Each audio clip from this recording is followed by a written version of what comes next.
আজকে যে ঘটনাটা সকলের সঙ্গে শেয়ার করতে এসেছি তা আমার নিজের জীবনের সঙ্গে জড়িত কোনো ঘটনা নয়। এই ঘটনাটা ঘটেছিল আমার বন্ধুর বাড়ির বাগানের মালির জীবনে। তবে এই ঘটনাটা ভীষণ রকম অদ্ভুত একটা ঘটনা।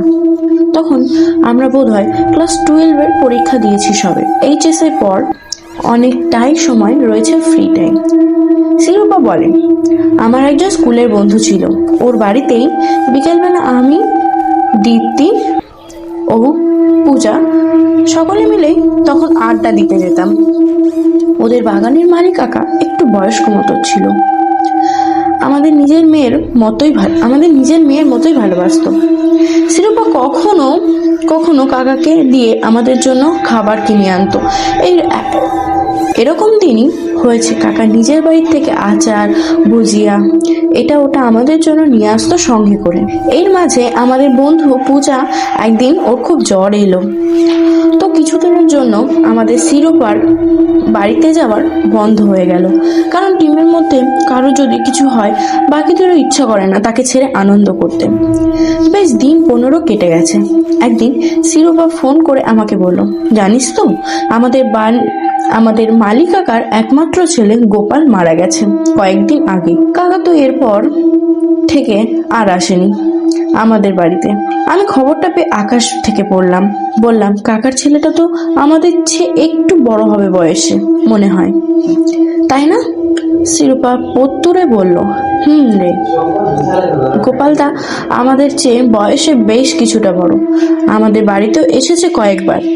সপ্তাহ 3 পরে আমরা একদিন আবার শিরূপাদের বাড়ি গেলাম বিকেলের দিকে। ঘরে বসে আড্ডা দিতে দিতে দেখলাম মালিক কাকা এসেছে, কিন্তু সেদিন আর সে আমাদের ঘরের দিকে এলো না। দূর থেকেই দেখলাম মালিক কাকার মুখটা বেশ থমথমে, যেন একরাশ অন্ধকার নেমে এসেছে মুখটায়। অন্যদিনের মতো সেদিনও আর কথা বললো না আমাদের সাথে। দিন 2 পর আমরা আবার যাই শিরূপাদের বাড়িতে। সেদিন দেখলাম মালিক কাকা চুপচাপ বসে আছে আকাশের দিকে তাকিয়ে। আমরা সেদিন নিজেরাই গেলাম কাকার সঙ্গে কথা বলবো বলে। এই কথার পর পূজা জিজ্ঞাসা করলো, কাকা, তোমার ছেলে গোপালদার সঙ্গে কি হয়েছিল?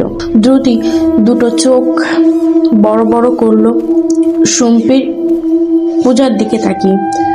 পূজা একটু জিভ কাটলো গোপালের কথায় তোলায়। মালিক কাকা মৌনতা ভেঙে শুরু করলো, গোপাল আমার একমাত্র ছেলে। ও ছোট থেকে ভীষণ ডানপিতে ছিল। আমার আর ওর মায়ের কোনো কথা শুনতো না। ওর এক বন্ধু রতন, যে কিনা আমাদের পাড়ার ছেলে, শহরে এক হাসপাতালে কাজ করত। বিশেষত ওর মর্গে ডিউটি থাকে। রতনের কথা শুনে গোপালের মাথায় খেয়াল চাপলো ও একদিন মর্গে যাবে। রতন নাকি মর্গে নানা রকম অভিজ্ঞতার সম্মুখীন হয়েছে বারবার। ব্যাস আর পাইকে গোপাল ঠিক করে রতনের সঙ্গে যাবে এক রাতে। রতন ওকে জানায় যে ওর হাসপাতালে চেনা জানা রয়েছে অনেকে, তো ঠিক ম্যানেজ হয়ে যাবে পুরো ব্যাপারটাই। যেমন কথা তেমন কাজ। আমাদের কিছু না জানিয়ে গোপাল রওনা দিল রতনের সাথে। আমরা জানতাম গোপাল রতনের বাড়িতে থাকতে যাচ্ছে সে রাতে। এমনটা প্রায়ই হতো, তাই কোনো সন্দেহ হয়নি আমাদের। যে রাতে রতনের সঙ্গে গোপাল মর্গে যায়, ওরা দুজনে ভেতরে ছিল। প্রথমে গোপাল লাশগুলো অবাক চোখে দেখছিল, কোনো সময় লাশের মুখ থেকে চাদর সরিয়ে, আবার কখনো গায়ে একটু ঠেলা দিয়ে। আসলেও কখনো লাশ দেখেনি তো। একটু থামে মালিক কাকা, আর দুটো চোখ ছলছল করছিল। তারপর আবার বলতে শুরু করলো, তোমরা আজকালকার মেয়ে দিদিমণিরা, জানি না তোমরা বিশ্বাস করবে কিনা আমার কথা, কিন্তু গোপাল নাকি প্রথমে লাশগুলো নিয়ে খুব হাসাহাসি করছিল। রতন ওকে বারণ করছিল বারবার। রতন ওকে ভয়ে ভয়ে বলল, দেখ ভাই, তুই দেখতে এসেছিস তাই তোকে এনেছি, কিন্তু এদের নিয়ে এভাবে হাসাহাসি করিস না। এরা কে কখন উঠে বসে তার কোনো ঠিক ঠিকানা নেই। গোপাল আবার খিলখিলিয়ে হেসে উঠল। যাই হোক, রাত একটু বাড়ার সঙ্গে সঙ্গে রতনের চোখে রতনের চোখে ঘুমের ঝুল আসলো। গোপাল তখনও জেগে।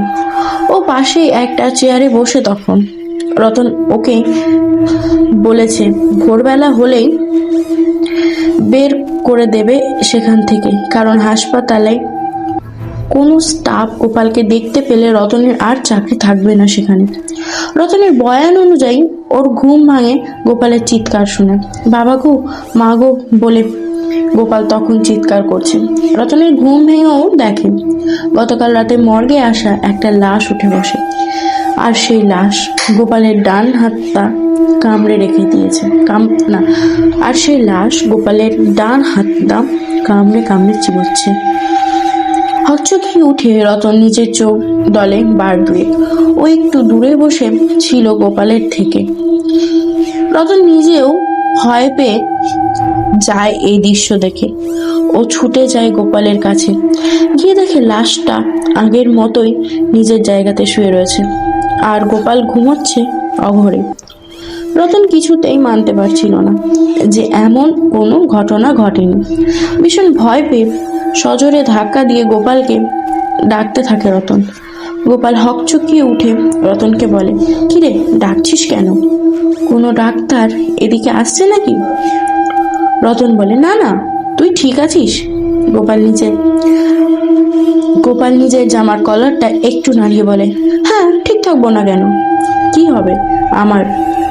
রতন ওকে বলল, তবে আমি যা দেখলাম লাশটা তোর হাত চিবাচ্ছে।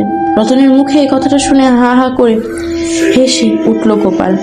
যেন কিছুই হয়নি, যেন পাগলের প্রলাপ বকছে রতন। আর কোনো কথা বাড়ায়নি রতন। গোপালও চুপ করে যায়। পরের দিন খুব ভোরবেলা গোপালকে মঠ থেকে বের করে দেয় রতন। গোপাল বাড়িতে ফিরে আসে কিছুক্ষণ পর। আমাদের কারোর সঙ্গে কোনো কথা বললো না, চুপচাপ নিজের ঘরে গিয়ে দরজা বন্ধ করে দেয়। দুপুরবেলা গোপালের মা ওকে খাবার জন্য ডাকতে যায়, কিন্তু ও ঘরের দরজা খোলেনি। আমি তখন দিদিমণিদের বাড়িতে কাজে এসেছিলাম। সন্ধ্যার পর বাড়ি ফিরে গিয়ে দেখি গোপাল সারা দিন কারোর সঙ্গে কোনো কথা বলছে না, কিছু খাচ্ছে না। কিছুক্ষণ পর রতন আসে আমাদের বাড়িতে। সেদিন ওর ডিউটি অফ ছিল।